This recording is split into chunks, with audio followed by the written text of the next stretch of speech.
Hi teachers and staff, let's walk through how to fill a progress report template in the staff portal. It's simple. Before that, let's go over how progress reports usually work. The admin starts by creating a template and sending it to the teachers.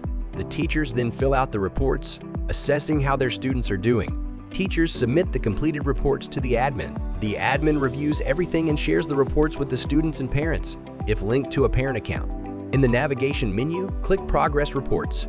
The amount of progress report the table displays depends on the permissions set by your school's admin. If you see a list of progress reports for students you don't teach, it means you've been granted permission to manage all assigned progress reports.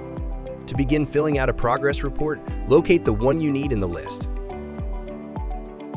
At the top of the list, you'll notice the filter section. This is where the magic happens if you're trying to narrow things down. If you're looking for a specific student, course, or status, start by typing the keyword into the respective field. This pulls up all the reports instantly. Now let's talk about the status filter. This one's super handy for tracking progress.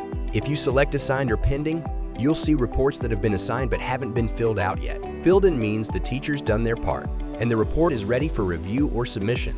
When the status says Submitted, it means the report's been sent but not fully finalized yet. Completed shows you reports that are good to go and can be downloaded. If you spot delay, it means the report is running late but hasn't crossed the deadline. And missed deadline? Well, that means the report wasn't submitted on time. If you change your mind or want to see everything again, just hit the clear icon to reset the filters. Click the Fill In button in the Actions column. This will open the progress report for editing. At the top of the page, review important details like the student name, title, subject, and deadline to ensure you're clear on the context of the progress report. Scroll down to the Questions section to complete the progress report. For questions with multiple choice options, click and answer. For text-based questions, type your response in the text box provided. When you're satisfied, click the Save button at the bottom of the page. It will take you back to the Reports tab. The progress report we just completed is now marked as filled in. If you're ready, click Submit to notify the admin that the report is complete. The status will update to Submitted. At this stage, the admin will review the report and send it to the students. Simple, right?